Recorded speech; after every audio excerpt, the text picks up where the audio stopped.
हाँ, चलिए आज हम लोग एक बहुत ही अच्छे टॉपिक पर विचार करेंगे। वह टॉपिक बहुत ही सुंदर है, इतिहास के है, रोचक भी है और इसको हम लोग थोड़ा सा ज्यादा डिफाइन करके समझेंगे। जैसे क्या चीज है? प्रकाश संश्लेषण का हिस्ट्री, इतिहास। प्रकाश संश्लेषण तो सबको जानते हैं कि सूर्य के प्रकाश में पौधे द्वारा भोजन बनाना प्रकाश संश्लेषण है, लेकिन इतना ही बात नहीं है। पहले इसके इतिहास को समझिए, हिस्ट्री, कैसे कैसे यह बात आज तक जो कोई आदमी सीखा वह कैसे सीखते आया है। चलिए समझते हैं। फोटोसाइंथेसिस, इसको कहते हैं फोटोसाइंथेसिस अर्थात प्रकाश संश्लेषण।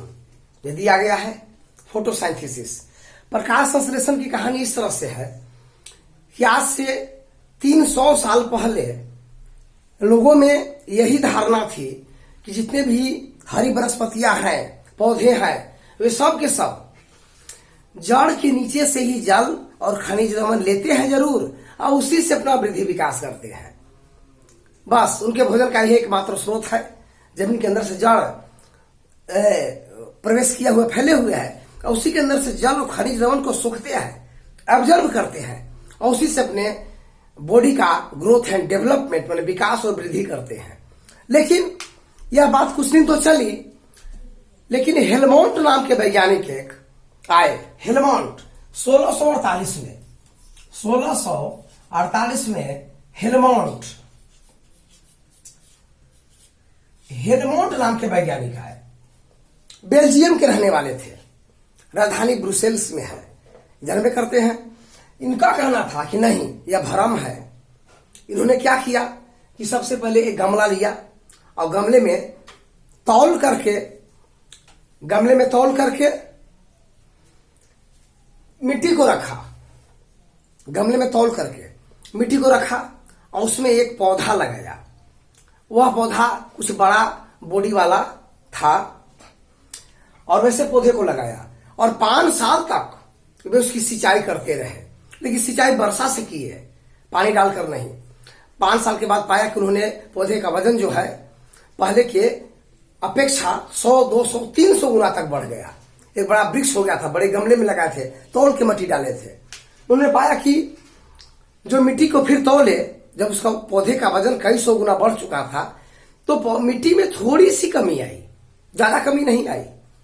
अब बताइए कि इनका बॉडी इतना बड़ा कैसे बन गया? तो उन्होंने स्पष्ट किया कि यह पानी से ही इनका बॉडी निर्मित होता है, पानी से। परंतु उनका भी सिद्धांत पूरा लागू नहीं हो सका। अब समय आ गया आपको 1772 का समय आया। ये देखिए यहां पर 1772 है। यहां एक वैज्ञानिक है जे प्रिस्टले, ब्रिटेन के, नाम था जे प्रिस्टले, ब्रिटेन के रहने वाले थे। इन्होंने क्या किया कि ठहरिए हम समझाते हैं। 2 जार लिया। इनका कहना था कि इसमें पौधे जो है कार्बन डाइऑक्साइड को ऑक्सीजन में बदलते हैं, शुद्ध करते हैं। तो 2 जार लिया। अब 1 जार में चूहा रख दिया और पौधा भी। अब 1 जार में केवल पौधा या चूहा रख दिया। 1 जार में केवल चूहा, अब 1 जार में पौधा प्लस चूहा। जिनमें पौधा था उसमें चूहा जीवित रहा, क्योंकि श्वसन में चूहा छोड़ा कार्बन डाइऑक्साइड। उस कार्बन डाइऑक्साइड को शोधन किया कौन? पौधा। ऑक्सीजन में बदल दिया, तो चूहा उस ऑक्सीजन को लेकर जीवित रहा। परंतु जिसमें चूहा था, पौधा नहीं थे, तो ऐसी स्थिति में क्या है कि कार्बन डाइऑक्साइड चूहा द्वारा छोड़ा गया, परंतु उसको कार्बन डाइऑक्साइड का शोधन करने वाला कोई वनस्पति नहीं थी। तो वनस्पति ही इसको चेंज करते हैं, विषैले गैस को, CO2 को, एक जीवनदायी गैस ऑक्सीजन में। यह पता लगाया जे प्रिस्टले ने। चलिए अब समय आ गया आपको फिर 1778 में। 1778 का समय यहां देखिए आ गया। ईगेनहॉज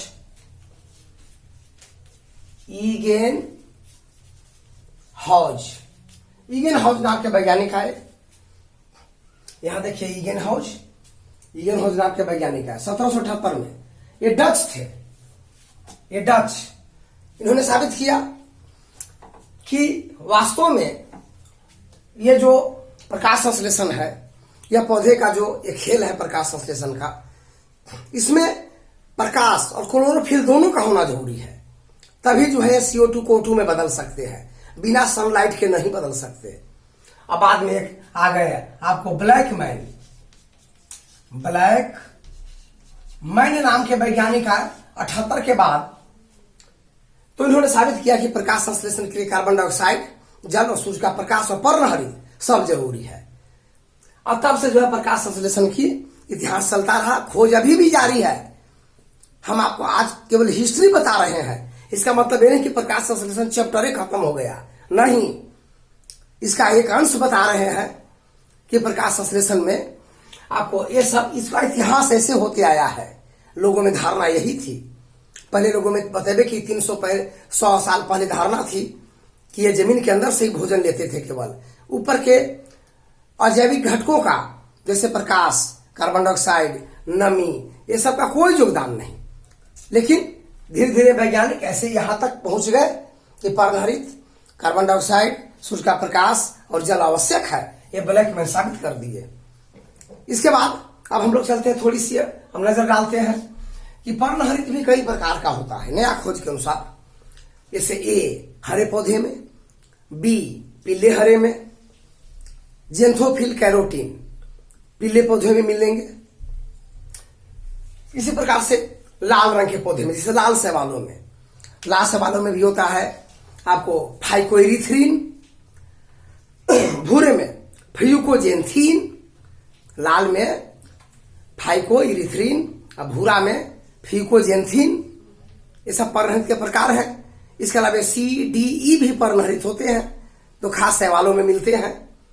ये सब पर्णहरित के रूप हुए, परंतु इसमें ऐसा नहीं कि किसी में प्रकाश संश्लेषण कम करने की क्षमता है, किसी में ज्यादा करने की क्षमता है, ऐसा नहीं है। सब में बराबर है। प्रकाश संश्लेषण से भोजन बनाते हैं, कार्बोहाइड्रेट का निर्माण करते हैं। कार्बोहाइड्रेट का रूप स्टार्च और ग्लूकोज है, यही नाम से जाना जाता है। इनके ही रूप है जो प्रकाश संश्लेषण में बनते हैं।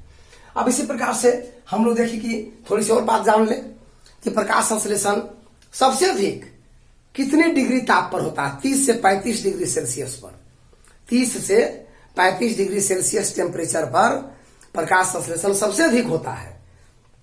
अब कुछ ये भी आपको डीप जानना है तो थोड़ा सा समझिए।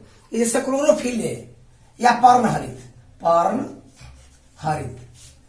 ए में, अब इसका कोई कहे कि सूत्र क्या होता है, तो सूत्र के द्वारा भी हम समझा सकते हैं कि जैसे C55, C आपको 55 हो गया, H72 है, और ऑक्सीजन है 5, और इसके अलावा फिर आपको N से हो गया नाइट्रोजन 4, अब Mg का Mg लिखा जाएगा।